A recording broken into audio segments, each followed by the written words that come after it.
Keiser Report. I'm Max Keiser. I'm here with Stacey Herbert. She is using behavioral economics to nudge me in different ways. I have no idea where this is going, but like a Ouija board indicator, I will be nudged along the path. Let's see where this goes. Stacey? Well, Max, in the first half, at the end of it, we were talking about the basically the disintegration of the nudge, when the nudge no longer works. Well, after 45, 50 years of nudging here in the UK, we have this headline. It's time to come clean about our national debt.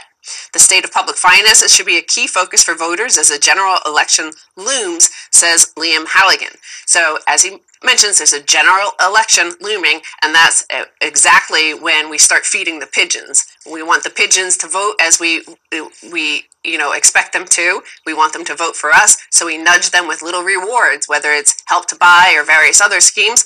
Well, yet the Conservatives seem determined to join Labour in refusing to come clean with the electorate about the scale of our fiscal predicament. When the Tories took office, total government debt was £811. Wait, £811 billion.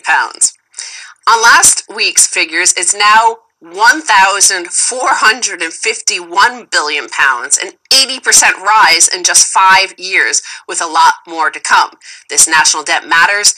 It must be serviced with regular interest payments, diverting money from frontline public services. So the costs, the accumulated costs of nudging are going exponential, by the way. So all these giveaways to certain people to do what you want, the costs are becoming exponential. We can't service those. So the frontline services are collapsing, meaning that those people you're going to have a lot of angry pigeons in your population. Yes, well, as we've been saying on this show for a few years now, the austerity program here in the UK is a hoax because the debts have gone up. Both the deficit and the debt have increased. The public spending or government spending or Osborne spending have increased 10% or more. So the policies that they have in place economically are an abject failure. And you're right in that the trinkets used to nudge people to vote for Tories in this case, the Conservatives, are financed through borrowed money. And they've borrowed now, they've got the debt in the UK is something like £1.6 trillion, it's rapidly heading to £2 trillion.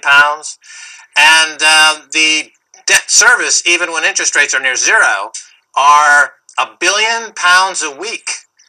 The UK population must pay just in interest. Yes. So that Osborne can throw around these fake plastic trinkets to nudge people to vote for Tories. And the Tories and the Conservatives are all about opening up the UK economy to American and other foreign interests. That's why UK television, I was just reading over the weekend, is now owned in large part by Americans. There's no indigenous UK television production capability anymore. The NHS is thrown open to outside ownership.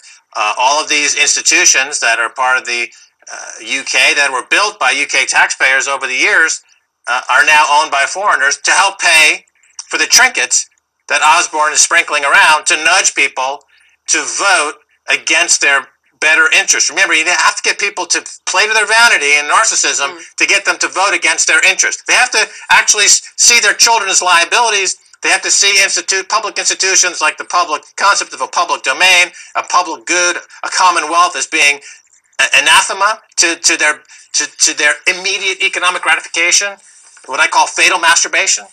This is what you have in the UK. People fatally masturbated themselves to death with the help of Osborne's plastic trinkets. And yet, the population itself feels extremely empowered, just like in B.F. Skinner's experiment in the mental institution.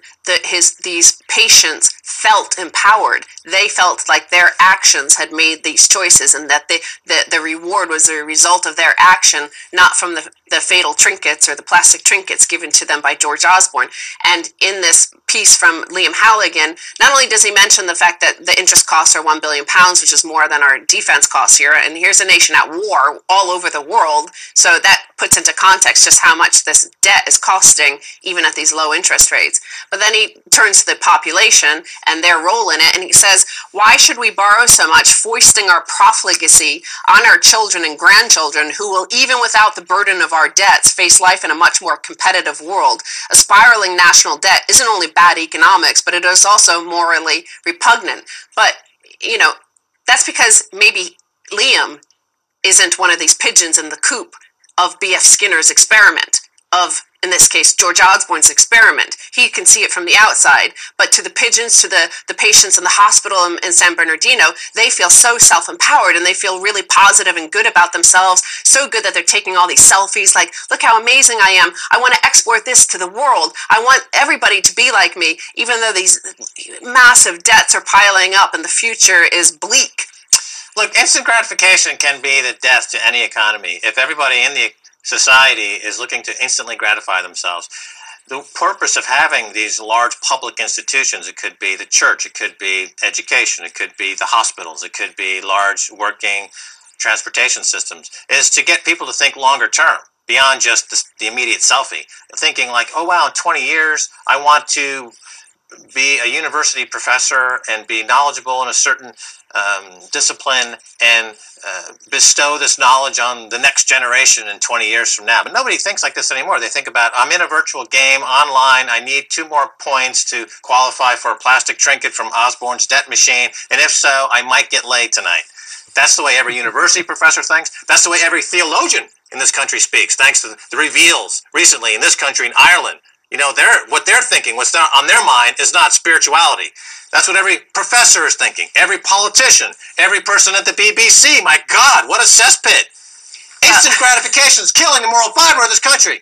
And fetal masturbation is driving the entire population. Okay, I think we know that stuff. Now, it used to be when at the end of your life you would show your grandchildren, your great-grandchildren, their photo album of your life and all the people you met and all the things you've seen. And now it's just going to be a whole stack of selfies that, like, this grandma never spent any time with any other person on earth. It was just a whole bunch of selfies. I read something quite sad, really. Somebody was lamenting the fact that they were looking through the photos from their childhood, and all the photos were of them, and there were very few photos of their parents.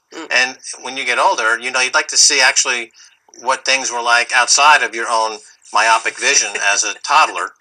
And those images are unavailable. So again, it's a compounding of narcissism. It's narcissism to the nth narcissistic degree. It's narcissism to the narcissism squared degree. It's such a profound fall into the rabbit hole of self-aggrandizement that we are literally amusing ourselves to death.